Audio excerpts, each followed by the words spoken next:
Proptech private limited की ओर से आप सभी को मकर संक्रांति की हार्दिक शुभकामनाएं।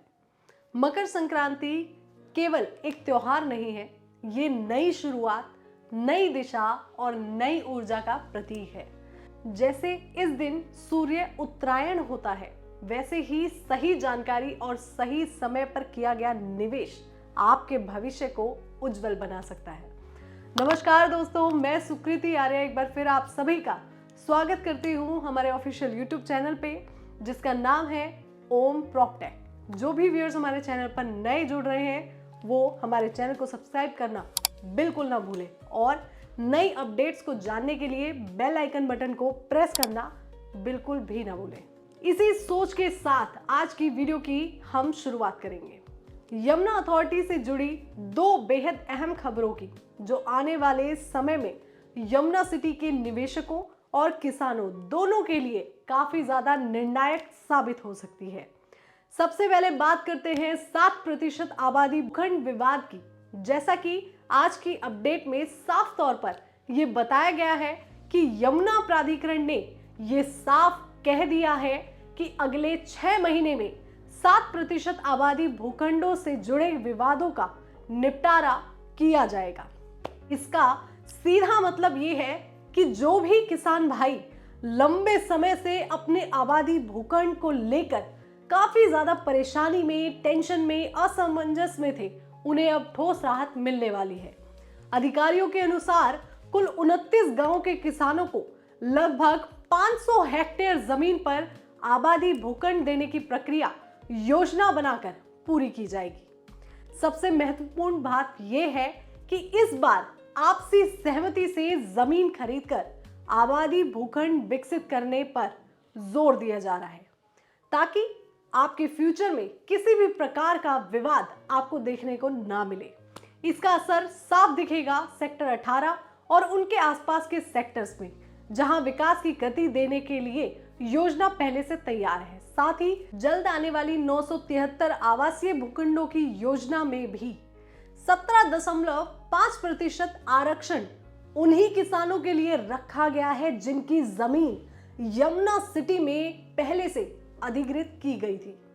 ये खबर निवेशकों के लिए भी काफी ज्यादा महत्वपूर्ण है दोस्तों, क्योंकि जब कानूनी विवाद खत्म होते हैं तो जमीन की वैल्यू और भरोसा दोनों तेजी से बढ़ते हैं। अब हम बात करेंगे दूसरी अहम न्यूज के ऊपर कि आखिर वो कौन सी न्यूज है। वो है नोएडा इंटरनेशनल एयरपोर्ट एनओसी और उद्घाटन अपडेट की। ये दूसरी बड़ी अपडेट है जो सीधे तौर पर यमुना एक्सप्रेसवे और यमुना सिटी के भविष्य से जुड़ी हुई है। आज के अपडेट के अनुसार नोएडा इंटरनेशनल एयरपोर्ट को उद्घाटन के लिए एनओसी मिलने की संभावना जताई जा रही है दोस्तों। हालांकि कॉमर्शियल फ्लाइट्स का संचालन सभी सुरक्षा मानकों के पूरी तरह लागू होने के बाद ही शुरू होगा। एयरपोर्ट अथॉरिटी ने बताया है कि CCTV, boundary wall, watch tower और अन्य सुरक्षा मानकों पर तेजी से काम किया गया है। पहले जहां 25 सुरक्षा आपत्तियां थी, उनमें से अधिकांश का समाधान हो चुका है और बाकी बचे काम भी निर्धारित समय सीमा में पूरे किए जा रहे हैं। मुख्यमंत्री श्री योगी आदित्यनाथ जी ने पहले ही ये संकेत दिया है कि 15 जनवरी के बाद एयरपोर्ट उद्घाटन की तारीख तय की जा सकती है, लेकिन कमर्शियल फ्लाइट्स के लिए डीजीसीए की अंतिम अनुमति जरूरी होगी। इसका सीधा असर पड़ेगा यमुना सिटी के रियल एस्टेट मार्केट पर, जहां पहले से ही नई हाइप, नया फोमो और नए रेट्स बनने शुरू हो चुके हैं। अब अगर निवेश की बात करें तो यमुना अथॉरिटी क्षेत्र में सिर्फ जनरल इन्वेस्टर्स ही नहीं है, बल्कि किसान कोटा के तहत भी बेहद मजबूत अवसर मौजूद है। 7% आबादी भूखंड और यमुना अथॉरिटी के अप्रूव्ड रेजिडेंशियल प्लॉट्स में सुरक्षित निवेश कर सकते हैं।